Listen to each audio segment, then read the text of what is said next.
I gave a snake a car lift.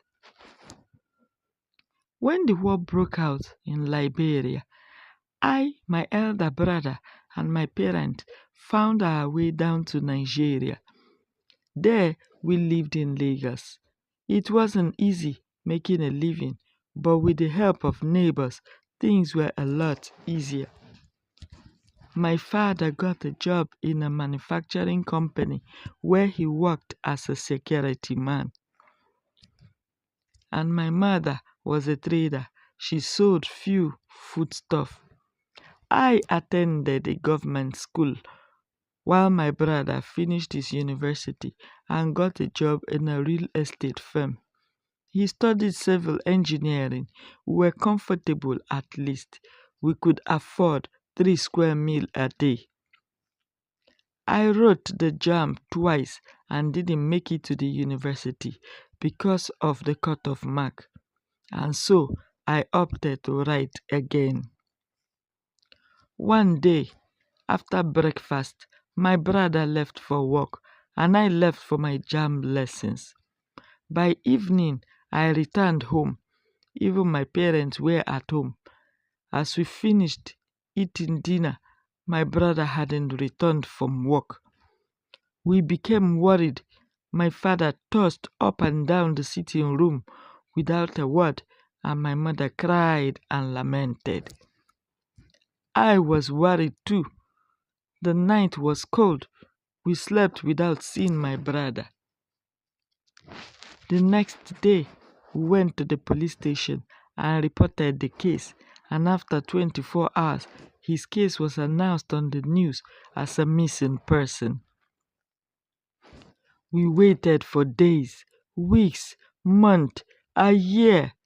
It dawned on us that my brother was not coming back home. The thought of it saddened my parents. My mother cried every day. It was a tough time for us. Even if he was dead, we needed to see his corpse and bury it at least.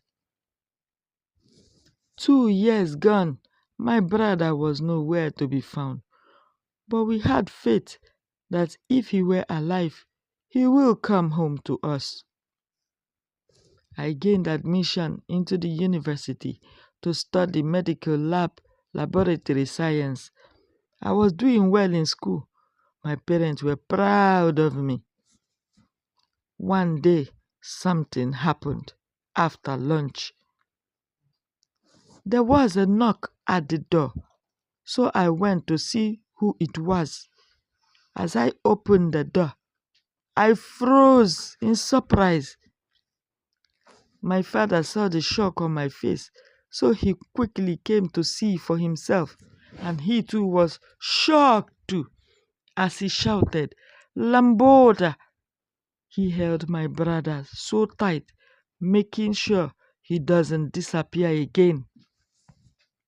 At the mention of my brother's name, my mother rushed to the door and held my brother and pulled him inside the house to sit on the couch.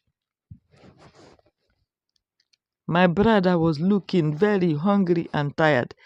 I and my mother asked him so many questions at once, but my father told us to allow him rest first and demanded we give him water and a little space to breathe. When my brother had regained the strength to talk, he then narrated his story as we listened with curiosity. "The day I left for work," he said, "it rained, and so I picked up the few passengers at the bus stop as usual. 2 male and a female.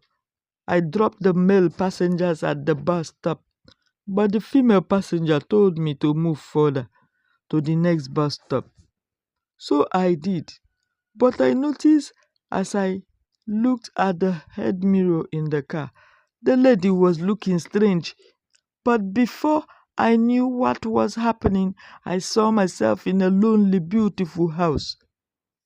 I asked what I was doing there, but she shooed me up and asked me to eat fast. I told her that I wasn't hungry, that I just wanted to go home. But she smiled.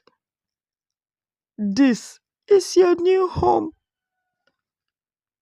It was already very late at night. I laid on the couch, still not feeling my real self. Sooner, I had a big hiss, like that of a snake, coming from behind the couch. As I looked, I saw a very big snake looking at me. I wanted to run away, but I couldn't move a muscle. It was as if spiritual forces held me down. So I just watched her coil around me. But she didn't hurt me. After a while, she loosened her grip on me and turned back into a human. Please, my viewers, watch out for part 2. I hope you are enjoying all of the interesting and educative stories I bring to you. Please help me by liking, sharing, and subscribing for more brilliant and interesting stories. Thank you.